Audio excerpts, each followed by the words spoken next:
Buenas tardes. En primer lugar, quiero darles las gracias por escucharme e invitarles a leer el libro. Se titula Hispano-Cubanos, en homenaje a esta fundación. Esta fundación siempre ha acogido mis trabajos con amistad, con benevolencia, y buena parte de estas biografías aparecieron publicadas en la revista. Pero yo creo que valía la pena unirlas todas, porque el hilo conductor del libro para mí es una invitación a transformar la mitología nacional que todavía mantenemos los españoles y los cubanos. Quiero decir, nosotros venimos de una cultura en la que la fuerza ha sido un elemento básico en nuestra organización política, y admiramos y elevamos a la categoría de mitos a individuos que se han basado en la fuerza, mientras que olvidamos a otros personajes que han intentado otras formas de convivencia.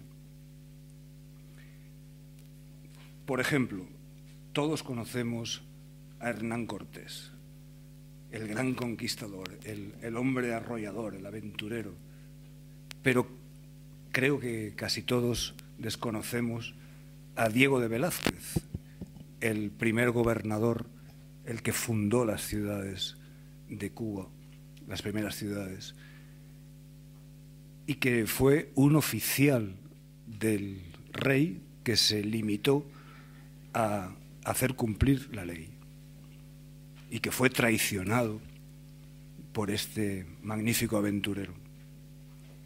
La historia le ha olvidado. Sin embargo, su modelo de convivencia es más valioso que el otro. Es decir, la pregunta que yo me hago cuando intento investigar es: ¿qué es lo que nos ayuda a convivir? ¿Qué es lo que hace posible que convivamos? ¿Y qué es lo que lo hace difícil, ¿no? Y creo que la visión que tenemos del pasado es muy determinante a la hora de cómo actuamos y de cómo enfocamos nuestra acción, ¿no?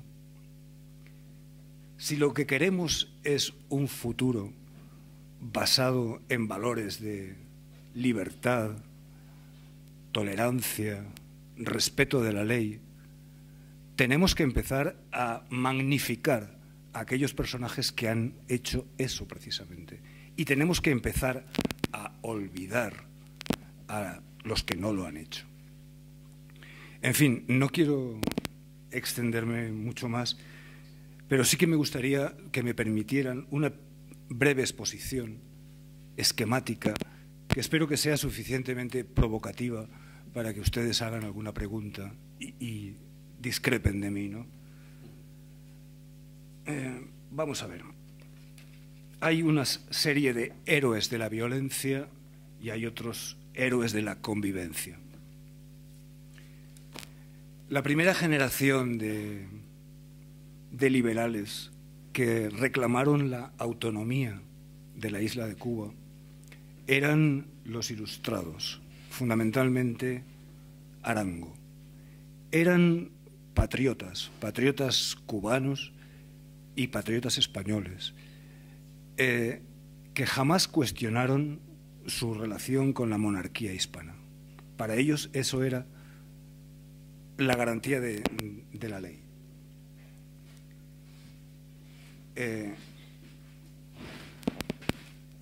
Fueron además una generación muy eficaz. Fueron capaces de crear una riqueza y un desarrollo cultural en Cuba extraordinario. La segunda generación, que que estaría representada por personajes como Valera, Sacco, Del Monte, eran ya nacionalistas. Exigían un Estado propio y ya estaban dispuestos a plantear modos insurreccionales.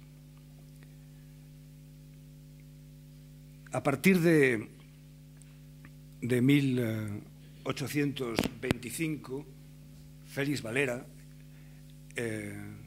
desengañado de las Cortes de Cádiz y del proceso del liberalismo español, que es un proceso muy complejo y laberíntico, empieza a montar insurrecciones armadas. El resultado de esas insurrecciones, organizadas fundamentalmente a través de las logias masónicas, y ahí el personaje clave en toda esta historia es Bolívar, a partir de eso, en 1825, la monarquía establece un régimen militar en la isla. Todo el gobierno, todo el poder en manos del gobierno militar. 1825. Hasta entonces la isla ha sido lo que podríamos llamar una poliarquía. Hay distintos poderes que se contrarrestan más o menos. Están los poderes municipales, están las audiencias judiciales y está el poder del ejército, pero es uno más. Sin embargo, a partir de 1825 se convierte en el poder omnímodo. Curiosamente, si miramos el presente, estamos exactamente en la misma situación. Poder omnímodo del capitán general. Es decir, la isla no ha encontrado un modelo de convivencia basado en otra cosa que la pura y simple fuerza. Y parte de la culpa de esto es en los propios pensadores, en los propios intelectuales que han abandonado y han olvidado un legado de convivencia que era viable. Y en aras a una serie de ideales más o menos extraordinarios, usaron las vías insurreccionales que han llevado luego pues a eso, al poder omnímodo del aparato militar, que en mi opinión no ha cesado nunca en Cuba. Solo ha tenido unos pequeños paréntesis. Tal vez uno de esos paréntesis fuera el que se abre con la paz de Zanjón en el año 75. Allí surgen tres grandes corrientes que ya venían fraguándose a lo largo de todo el siglo XVIII y XIX, que serían el anexionismo, el separatismo y el autonomismo. El único que planteaba un respeto a la ley y una utilización de las vías legales y legítimas de convivencia era el autonomismo. Sin embargo, fracasó. Lo que triunfó fue la vía insurreccional de nuevo, y ahí surge la mitología nacional de la sangre, que se expresa con toda claridad en el triángulo rojo de la bandera de Narciso López. Narciso López, como saben, es el que comienza en 1850 las insurrecciones de tipo anexionista.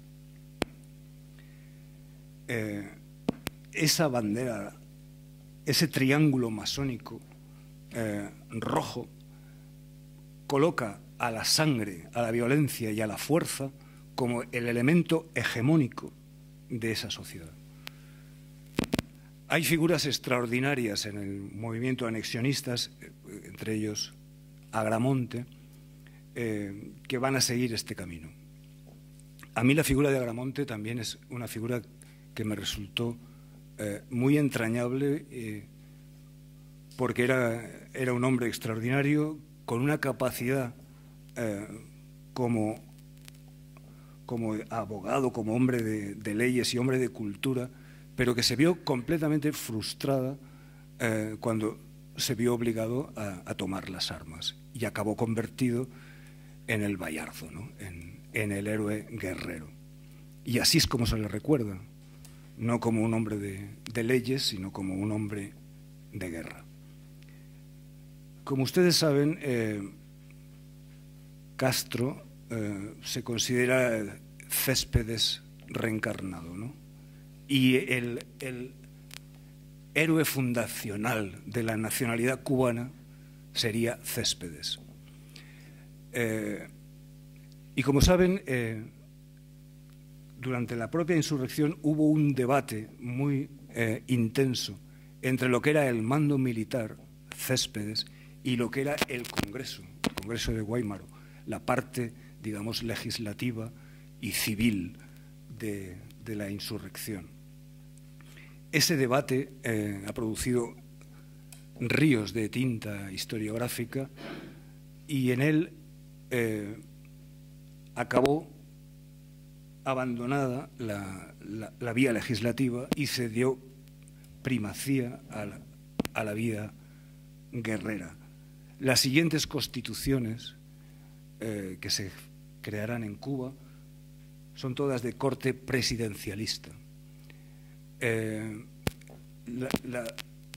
Los elementos de contrapeso del poder militar cada vez son menores, ¿no?